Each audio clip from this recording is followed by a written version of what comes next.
In the quiet hours before dawn, when the world still holds its breath, there is something profound about sacred spaces, about the hands that tend them, the voices that fill them with song, and the hearts that beat in rhythm with ancient duties passed down through generations.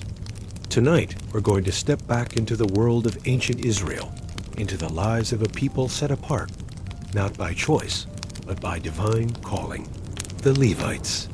They were the guardians of the sacred, the keepers of memory, the bridge between the earthly and the eternal.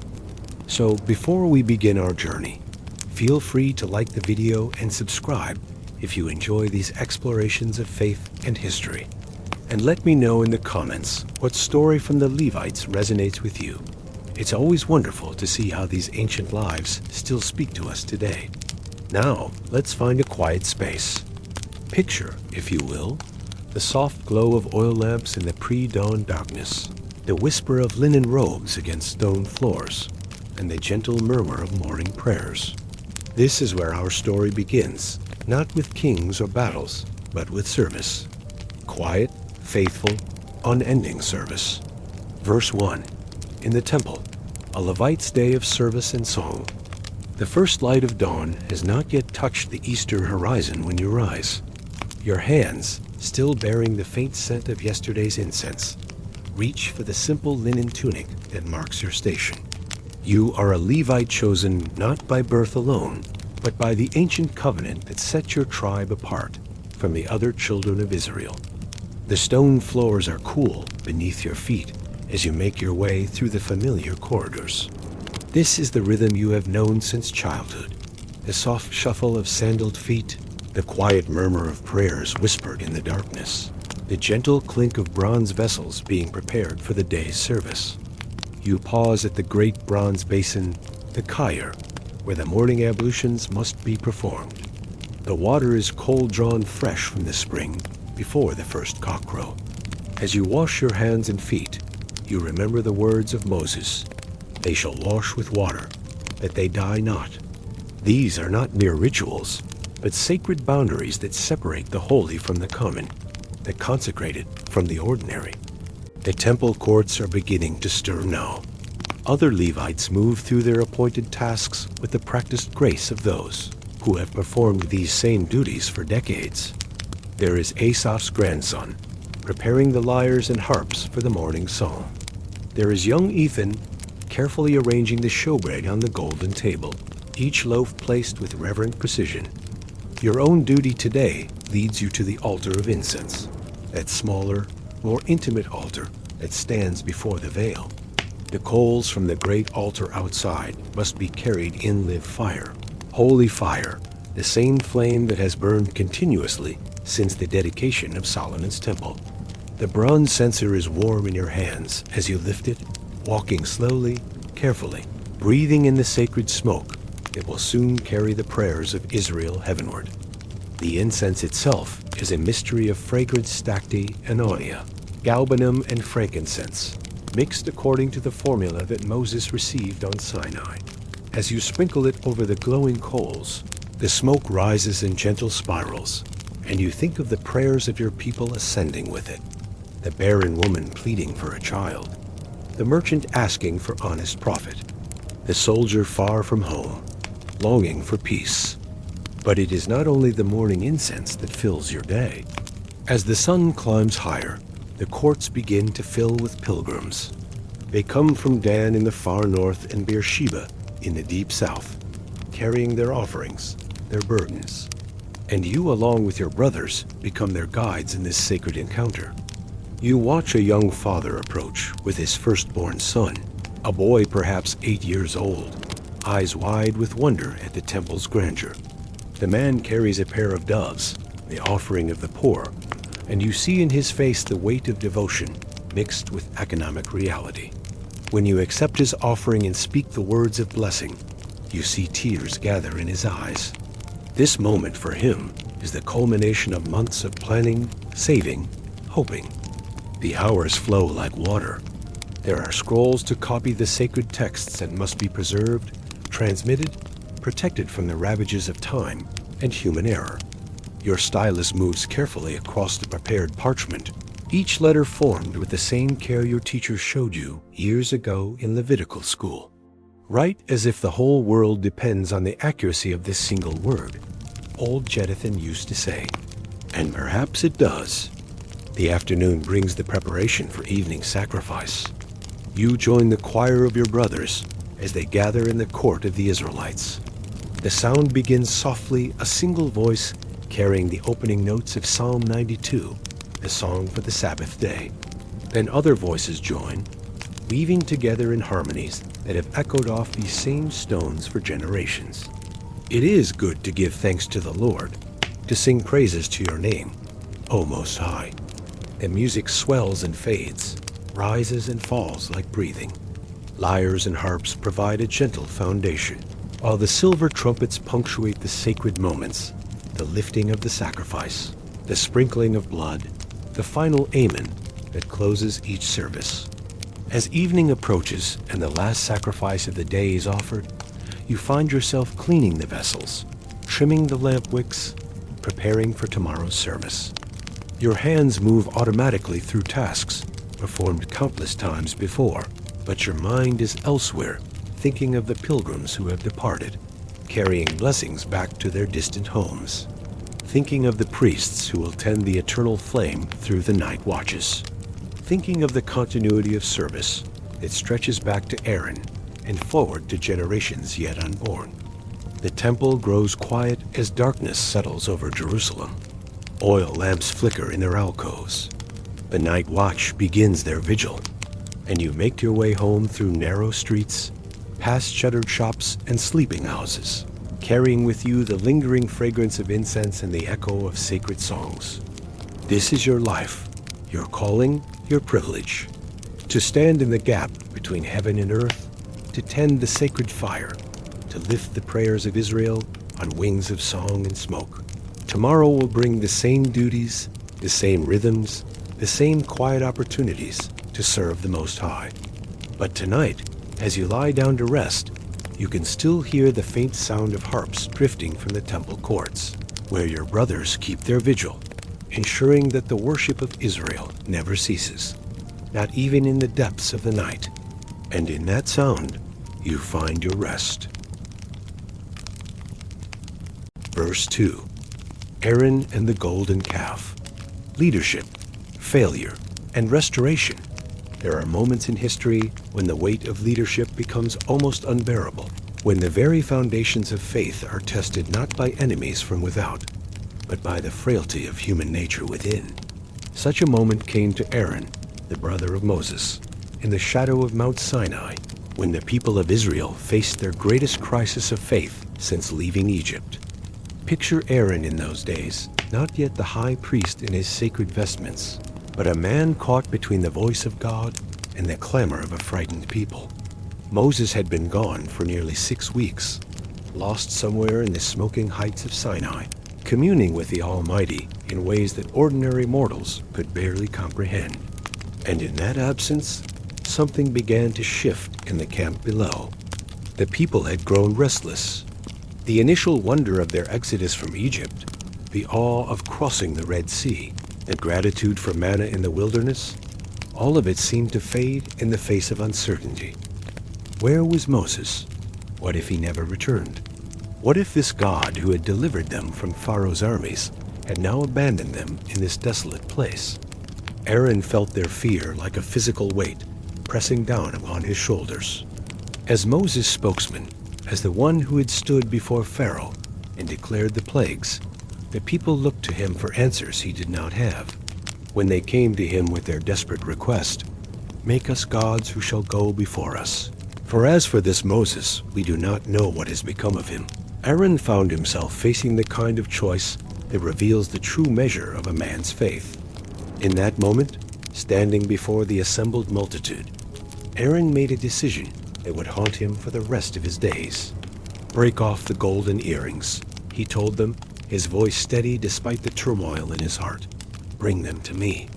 Perhaps he hoped that the cost would be too great, that they would reconsider when faced with giving up their precious ornaments.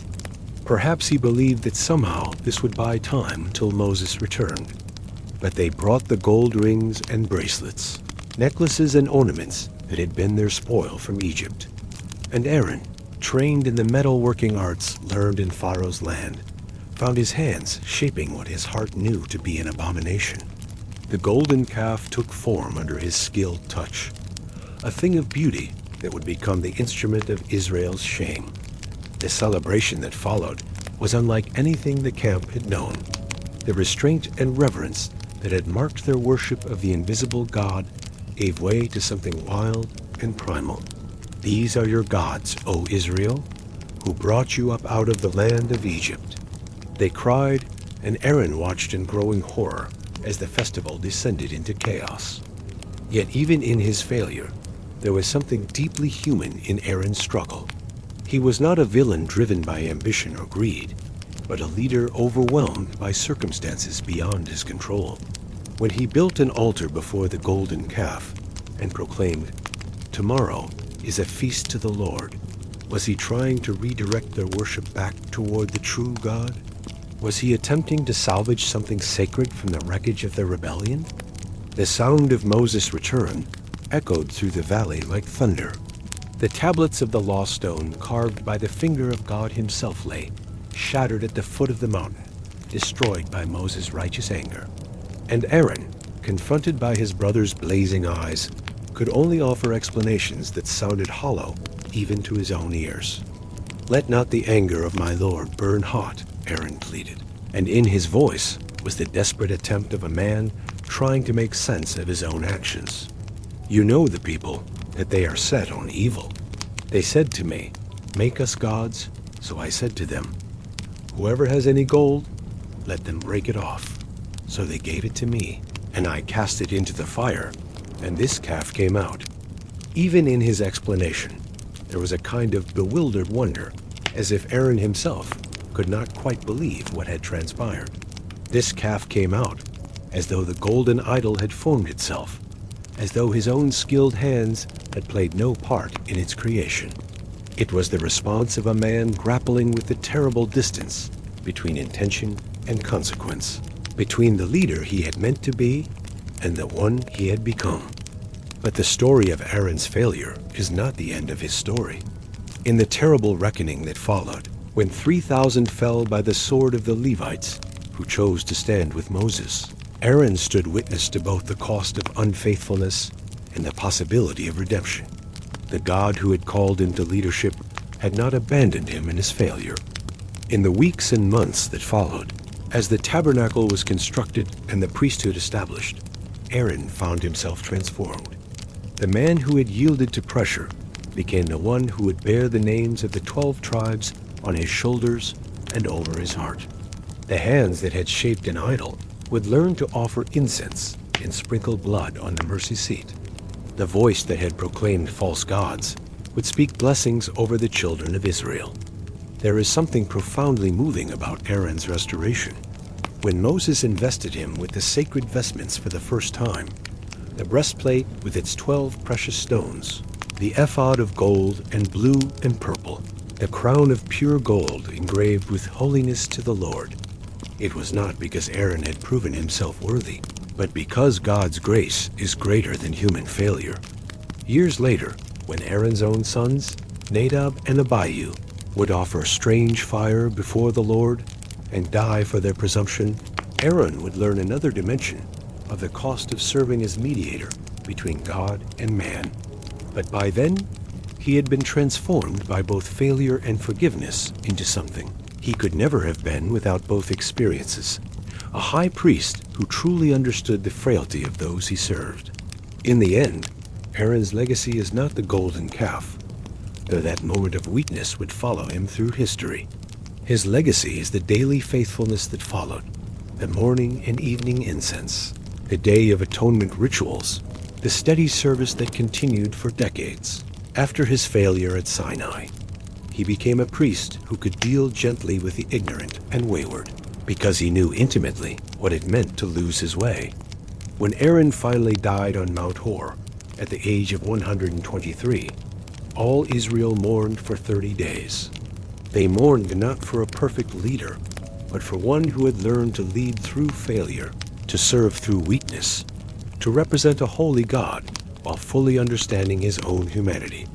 And perhaps that is the most profound lesson of Aaron's life, that God's calling does not depend on our perfection, but on our willingness to be transformed by both our failures and his grace.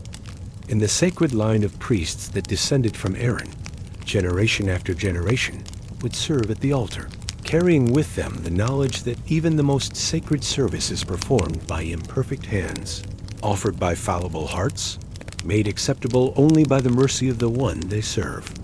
The golden calf was melted down and ground to powder, mixed with water, and consumed by the people who had worshipped it. But Aaron's priesthood endured, a testimony to the truth that God's purposes are not thwarted by human weakness, but are often fulfilled through it, refined like gold in the fire of both judgment and grace. Verse 3, sacred garments and duties. What set the Levites apart? In the quiet moments before dawn, when the temple courts lay shrouded in peaceful darkness, there was a ritual that few ever witnessed, the daily transformation of ordinary men into sacred servants through the careful donning of holy garments. To understand what truly set the Levites apart, we must look beyond their tribal lineage to the intricate web of duties, restrictions, and privileges that defined their existence. The distinction began with the simplest things, the linen garments that marked their service. While other Israelites might wear wool or mixed fabrics, the Levites dressed in pure white linen, spun from flax and woven with meticulous care. This was not mere preference, but divine command. Linen, the scriptures tell us, did not cause perspiration as wool would, and in the sacred economy of temple service, even the body's natural responses were subject to spiritual considerations. Watch as a young Levite prepares for his first day of service. His father, weathered by decades of temple duty, helps him understand the significance of each garment. The linen tunic, reaching to his ankles, represents purity of intention. The sash, woven with threads of blue and purple and scarlet, speaks of royalty and sacrifice intertwined. Even the linen undergarments, hidden from view, remind him that holiness extends to the most private aspects of life. But it was the priests, the sons of Aaron within the tribe of Levi, who bore the most elaborate vestments, each piece laden with meaning that reached back to the very fabric of creation. The high priest's garments were nothing short of magnificent. The ephod of gold, blue, purple, and scarlet, so skillfully worked that it seemed to capture light itself. The breastplate, bearing 12 precious stones, each engraved with the name of one of Israel's tribes. The blue robe with its hem decorated with pomegranates and golden bells that chimed softly with each step. The bells served a practical purpose that reveals something profound about the relationship between the sacred and the mortal. As the high priest moved through the holy place, a gentle chiming announced his presence to those waiting outside. But more than that, it was a sign of life itself, for the bells would fall silent if the priest collapsed under the weight of approaching the divine presence unprepared. In a world where encountering the holy could mean death, even jewelry became a matter of life and breath. Consider the Urim and Thummim, those mysterious objects placed within the breastplate's fold. We know little of their exact nature, perhaps precious stones, perhaps carved lots, perhaps something else entirely. But their purpose was clear. They were the means by which God's will could be discerned in matters of national importance. When kings and generals needed divine guidance, they came to the high priest, who would consult these sacred objects and emerge with answers that could determine the fate of nations. The duties that defined Levitical life extended far beyond the wearing of special garments. The tribe was divided into distinct families, each with their own responsibilities. The Kohathites bore the most sacred charge, carrying the Ark of the Covenant and the holy vessels whenever Israel journeyed. But even they could not touch these items directly. Everything had to be covered first by the priests, wrapped in layers of fine leather and blue cloth, carried on poles that kept mortal hands at a safe distance from objects that blazed with divine presence. The Gershonites were responsible for the tabernacle's curtains and coverings. the intricate tapestries that transformed a portable tent into a dwelling place for the Almighty. Their work required not just physical strength, but artistic sensitivity, for these were not mere fabrics, but visual prayers, woven representations of heavenly realities. The cherubim embroidered on the veil that separated the holy place from the most holy were crafted with such skill that they seemed to move in the lamplight, eternal guardians rendered in thread and gold. The Morites handled the tabernacle's framework, the boards and pillars, the sockets and pins that held the structure together. Theirs was perhaps the most humble task, yet without their careful attention, the entire edifice would collapse. In this, they embodied a truth about sacred service, that the most essential work is often the least visible, and that holiness is built as much on faithful foundations as on golden ornaments. But perhaps the most distinctive aspect of Levitical life was their relationship to the land itself. While other tribes received territorial inheritances, portions of Canaan they could call their own, the Levites were scattered throughout Israel, dwelling in 48 designated cities. The Lord is their inheritance, Moses declared, and this was both privilege and burden. They owned no fields to harvest, no vineyards to tend, no olive groves to press. Instead, they lived on the tithes and offerings of their fellow Israelites, dependent on the faithfulness of others for their daily bread. This arrangement created a unique dynamic. The Levites were both separate from and intimately connected with the rest of Israel. They could not accumulate wealth in land or crops, yet they possessed something far more valuable: access to the divine presence, knowledge of sacred mysteries, the ability to pronounce blessings that carried the very power of God. When a farmer brought his first fruits to the temple, when a family offered their sacrifice for purification after childbirth, when the nation gathered for the great festivals, it was the Levites who facilitated these encounters with the holy. Their education was unlike anything else in the ancient world. From childhood, they learned not just the practical skills of temple service, but the vast corpus of oral tradition that surrounded each ritual. They memorized genealogies that stretched back to the patriarchs, understood the precise meaning of every gesture in the sacrificial system, could recite psalms and prayers for every occasion. In a largely illiterate society, they were the keepers of written knowledge, the guardians of scrolls and books that preserved the wisdom of ages. The restrictions placed upon them were as significant as their privileges. They could not approach a dead body except for their closest relatives, could not marry certain women, could not drink wine or strong drink while on duty. Their hair was to be neither completely shaved nor allowed to grow wild. Even their appearance was regulated to reflect their position between the extremes of pagan practices and worldly vanity. Yet these limitations were not burdens, but boundaries that defined sacred space within ordinary life. Like a garden wall that protects delicate flowers from harsh winds, these restrictions created an environment where holiness could flourish. The Levite who abstained from wine while serving at the altar was not deprived, but prepared, his senses sharpened. His attention focused entirely on the sacred task at hand. A cycle of their service followed rhythms older than human memory. 24 courses of priests rotated through temple duty, each serving for a week at a time, twice a year. During their weeks of service, they left their families and lived in temple chambers, rising before dawn, retiring after the evening sacrifice. Their entire existence centered on the sacred rhythms of worship.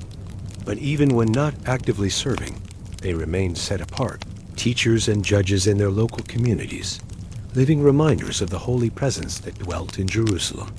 In the end, what set the Levites apart was not primarily their garments or their duties, impressive as these were. It was their relationship to the eternal, their role as mediators between the seen and unseen worlds, their calling to make the invisible God visible through ritual and symbol, their daily choice to live as though heaven and earth were not so far apart after all. When the morning sun struck the gold thread in the high priest's ephod, when the Levitical choir lifted their voices in the temple courts, when incense rose from the altar like prayers made visible, the entire structure of their lives, their clothes, their duties. Their very existence became a kind of prayer itself, a living demonstration that some things are too sacred for ordinary treatment, too precious for casual approach, too holy for any hands, but those that have been consecrated for the task. And in that consecration, in that setting apart, they found not limitation, but the deepest kind of freedom, the freedom to touch the eternal, to serve the Most High, to bridge the gap between mortal longing and divine presence, with hands made steady by discipline, and hearts made pure by devotion. Verse 4, rebel or rival. Korah's rebellion, internal dissent in the priestly ranks. There are moments in history when the greatest threats come not from external enemies, but from within, when those who should stand together in sacred purpose find themselves divided by ambition, jealousy, and the all-too-human tendency to question divine arrangements. Such a moment came in the wilderness wanderings, when Korah, himself a Levite, rose up against Moses and Aaron in what would become one of the most sobering episodes in Israel's journey toward the Promised Land. To understand Korah's rebellion, we must first understand the man himself. He was no outsider seeking to disrupt Israel's order, no foreign agitator stirring up trouble from the margins.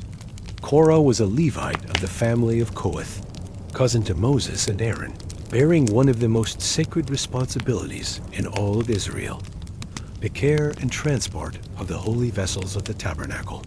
When the camp moved, it was Korah and his kinsmen who bore the Ark of the Covenant, the golden altar, the table of showbread, wrapped in their coverings of badger skin and blue cloth. Yet something festered in Korah's heart as the months in the wilderness stretched into years. Perhaps it began with small resentments. Why should Aaron alone wear the golden crown and offer incense before the Lord? Why should the priesthood be limited to one family when all the Levites were consecrated to God's service?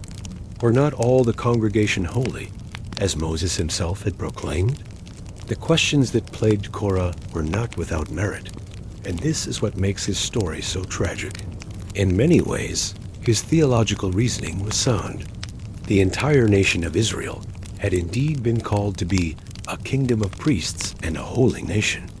Every Israelite had witnessed the same miracles, heard the same voice from Sinai, eaten the same manna in the wilderness. What made Aaron's family so special that they alone could approach the altar of burnt offering? But there is a difference between questioning divine arrangements and questioning the God who made them. And as Korah's doubts grew, they began to attract others who harbored their own grievances against Moses' leadership.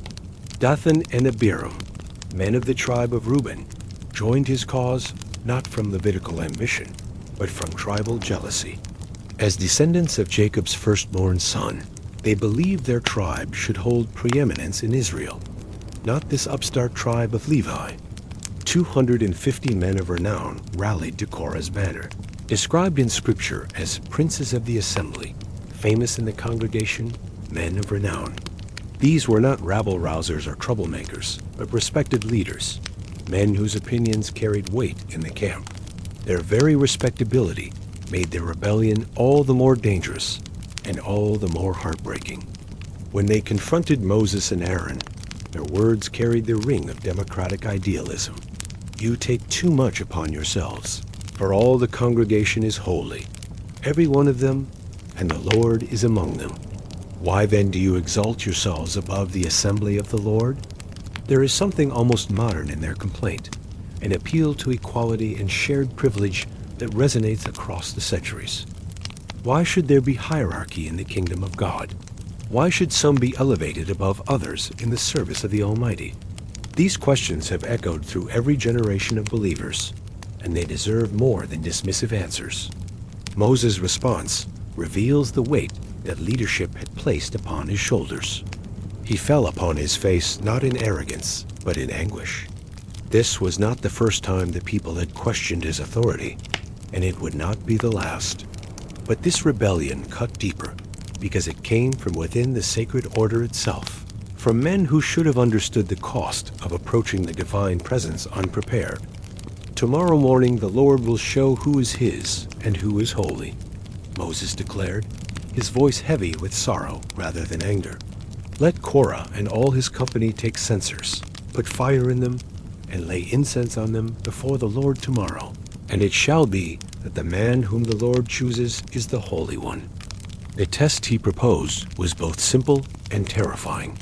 If the rebels truly believed that any man could offer incense before the Lord, let them prove it. Let them take the bronze censers, kindle the sacred fire, and approach the altar with their offerings. God himself would judge between the competing claims. But Moses' appeal to Korah reveals something deeper than a mere contest of authority. Hear now, you sons of Levi, he said, his words carrying the pain of a man addressing his own kinsmen. Is it a small thing to you that the God of Israel has separated you from the congregation of Israel to bring you near to himself, to do the work of the tabernacle of the Lord, and to stand before the congregation to serve them? Here was the heart of the matter. Korah and his fellow Levites had been given an extraordinary privilege to serve in the very presence of God, to handle the sacred vessels, to assist in the worship that connected earth to heaven. Was this honor so insignificant that they must seek something greater? Was it not enough to be chosen for service? Must they also demand the right to rule? The morning of reckoning came with a terrible solemnity. 250 men stood with their censers, bronze vessels gleaming in the early light, each filled with fire and fragrant incense. They had convinced themselves that their cause was just, their claim legitimate. But the God they sought to serve had his own response to their presumption. What happened next remains one of the most sobering demonstrations of divine judgment in all of Scripture. The earth opened beneath Korah, Dathan, and Abiram, swallowing them alive along with their households. And fire came forth from the Lord, consuming the 250 men who had offered incense.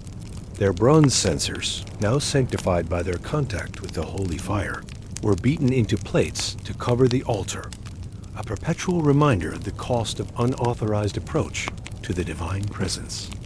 The aftermath was perhaps even more telling than the judgment itself. The very next day, the entire congregation rose up against Moses and Aaron, accusing them of killing the people of the Lord. Even in the face of such overwhelming evidence of divine displeasure, the human heart remained rebellious, more ready to blame the messengers than accept the message. Yet, in the midst of judgment, came mercy.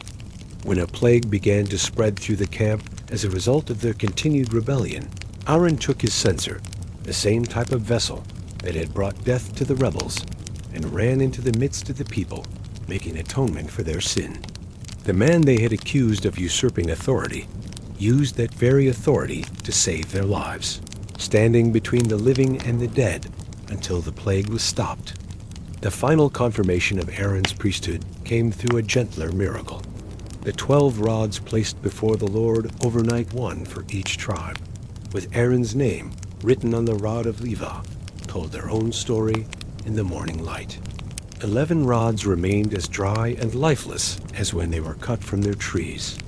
But Aaron's rod had budded, blossomed, and produced ripe almonds, a living demonstration that true authority comes not from human ambition, but from divine choice. In many ways, Korah's rebellion serves as a mirror for every generation of believers. His questions were not entirely wrong. Why should there be hierarchy among God's people? Why should some be granted privileges denied to others? But his fundamental error lay in assuming that human reasoning could override divine appointment, that democratic ideals could supersede sacred order. The tragedy of Korah is not that he was entirely evil, but that he was partially right while being fundamentally wrong. Yes, all Israel was holy. Yes, God was indeed among them all. But holiness does not negate the need for order, and the presence of God does not eliminate the necessity of proper approach. The very sacredness of the divine presence demands boundaries, requires mediation, calls for those who have been specially prepared and consecrated for the task.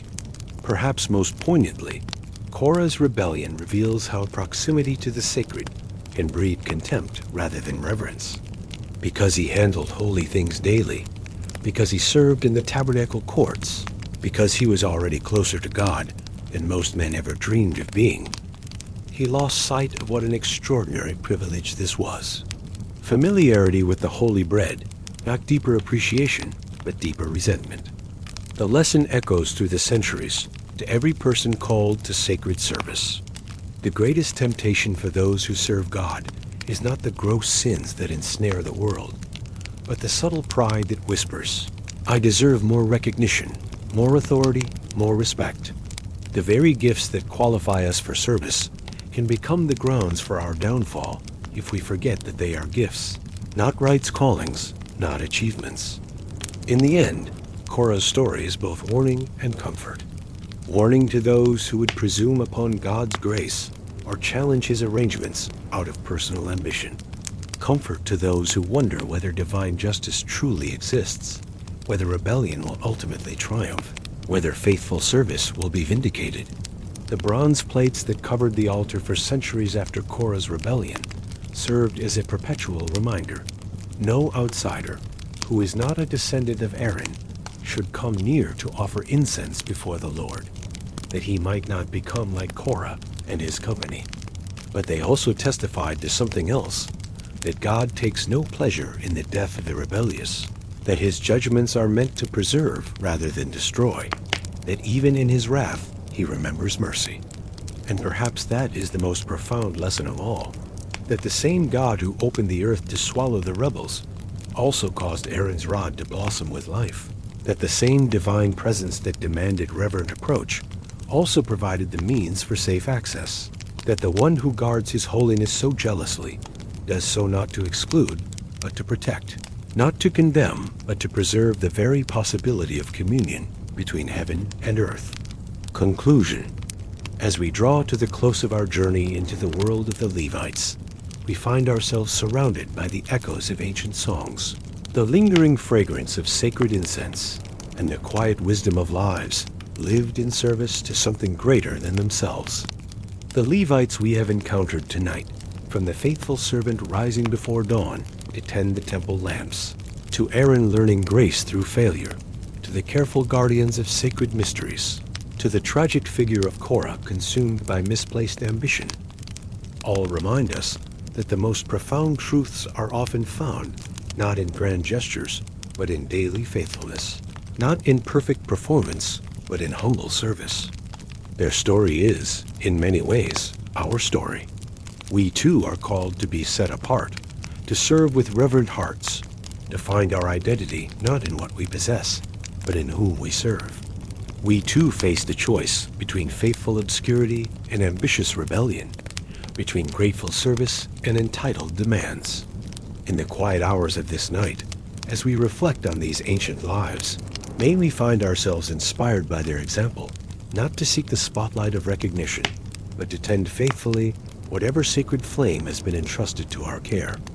For in the end, it is not the magnitude of our service that matters, but the love with which we offer it, the faithfulness with which we fulfill it, the humility with which we remember that all true service is but a response to grace. The temple is long gone. The priestly garments exist now only in memory and imagination. The songs of the Levitical choirs have faded into history. But the spirit they embodied, the commitment to serve, the dedication to preserve what is sacred, the willingness to stand between the holy and the common, that spirit remains, calling to each generation to take up the task of tending the eternal flame. Rest well, knowing that somewhere in the mystery of things, the ancient songs continue, the sacred service goes on, and the one who called the Levites to their holy work continues to call ordinary hearts to extraordinary devotion. Until we meet again in these quiet explorations of faith and history, may you find your own sacred calling, and may you serve with the quiet faithfulness of those who know that some things are worth a lifetime of devotion. This is the Shepherd's Candle, your tour guide through history. Good night.